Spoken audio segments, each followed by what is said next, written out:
In this video, I'll show you how you can fix camera angle in League of Legends.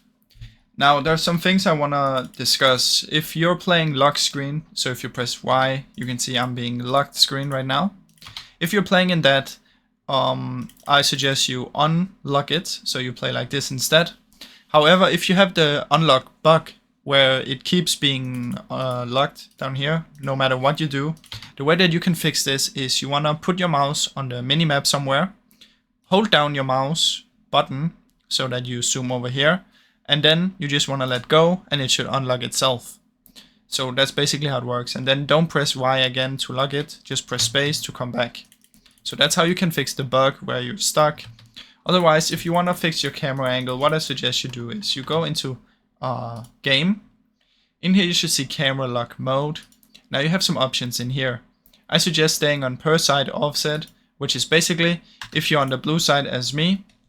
If I press space right now, you'll see that my character is not in the middle, it's a little bit to the blue side. Now if I was on the red team, it will look somewhat like this. So not completely in the middle, but a little bit more on the red side. And this gives you more room so that you can see more of the enemy. If I'm in the mid lane, you'll see I can see more to this side than I can see over here. So that's basically how it works. You can also play on fixed, which is basically just completely in the middle no matter what. But I suggest you do per side offset.